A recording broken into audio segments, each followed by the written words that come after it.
روایت میں اس کے علاوہ الفاظ ذکر ہوتے ہیں، تاکل البہیمۃ الحشیش۔ روایت کا مفہوم یہ ہے کہ اللہ کے نبی صلی اللہ علیہ وسلم نے ارشاد فرمایا کہ مسجد میں دنیاوی بات چیت کرنا یہ نیکیوں کو ایسے کھا جاتا ہے جیسے آگ لکڑیوں کو کھا جاتی ہے۔ اب بعض روایت میں الحشیش کا لفظ ہے، البہیمۃ الحشیش کا لفظ ہے کہ دنیاوی گفتگو مسجد میں کرنا یہ نیکیوں کو ایسے کھا جاتا ہے جیسے چوپائے گھاس پھوس کھا جاتے ہیں۔ تو یہ روایت اکثر ہم سنتے ہیں اور کتب تفسیر کے اندر بھی یہ روایتیں موجود ہیں۔ ایسا نہیں ہے کہ یہ روایت صرف سنی سنائی چلی آ رہی ہے، یہ روایتیں کتب تفسیر کے اندر بھی منقول ہوئی ہے، جیسے تفسیر کشاف ہے، تفسیر الرازی ہے اور دیگر تفاسیر کی جو بڑی معتبر کتب ہے اس کے اندر یہ روایت موجود ہے۔ لیکن اصل بات یہ ہے کہ روایتیں جتنی بھی تفاسیر کی کتاب میں موجود ہے، جیسا کہ احیاء العلوم کے اندر بھی یہ روایت موجود ہے، امام غزالی رحمۃ اللہ علیہ نے بھی اس روایت کو ذکر کیا ہے،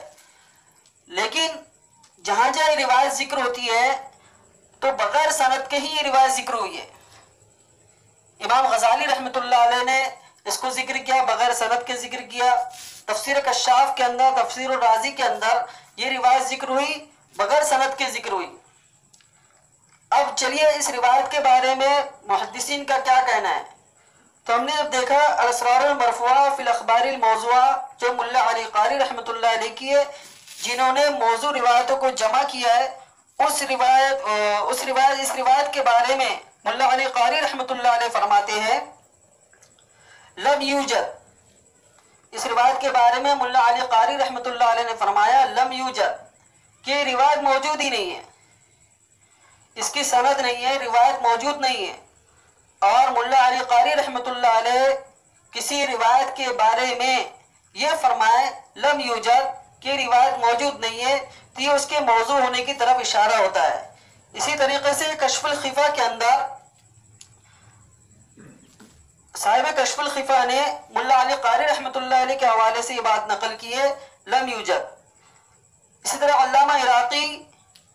اور علامہ سبکی طبقات الشافیہ کے اندر یہ روایت کو لا اصل لہو کہتے ہیں۔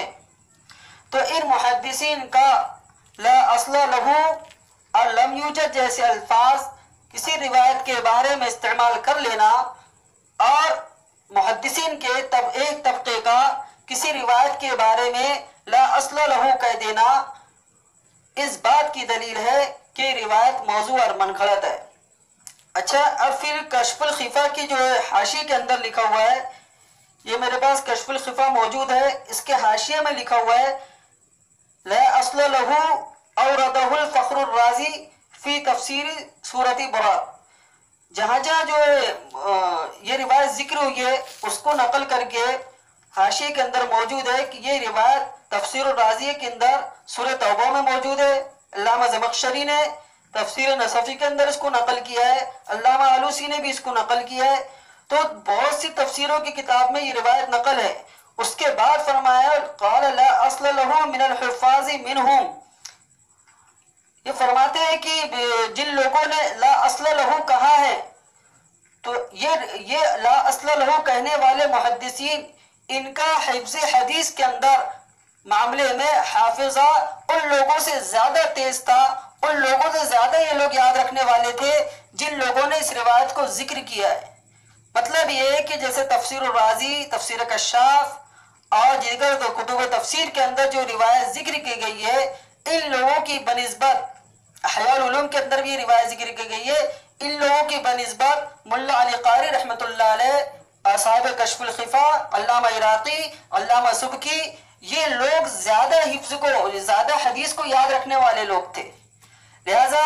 ان لوگوں کی بات لی جائیں گی کہ یہ روایت جو موضوع اور منگھڑت ہے، کیونکہ کہیں پر بھی اس کی سند کا ذکر نہیں کیا گیا، کہیں پر بھی اس کی سند موجود نہیں ہے۔ تو جس روایت کی سند ہی موجود نہیں تو اس میں راویوں کے اوپر کلام کس طریقے سے ہوگا؟ راویوں کے اوپر کلام ہی اس وقت ہوتا ہے جبکہ سند موجود ہو، اور اس کی کہیں پر بھی سند ذکر نہیں کی گئی، لہذا اس روایت کو ذکر نہ کیا جائے۔ لیکن ایک بات یہ ذہن میں رکھا جائے کہ امام غزالی رحمۃ اللہ علیہ، صاحب تفسیر کشاف، صاحب تفسیر الرازی، یہ سب بڑے بڑے جلیل القدر جو ہے علماء اکرام ہے اور مفسرین ہیں، ان کے بارے میں قطعاً یہ گمان نہ کیا جائے کہ معاذ اللہ ثم معاذ اللہ یہ روایت ان لوگوں نے ذکر کی ہے مطلب ان لوگوں نے گھڑی ہے۔ یہ اکابرین، یہ مفسرین، یہ محدثین ان روایتوں کے گھڑنے سے بری ہے۔ البتہ یہ کہا جا سکتا ہے کہ ان اکابرین سے، ان محدثین اور مفسرین سے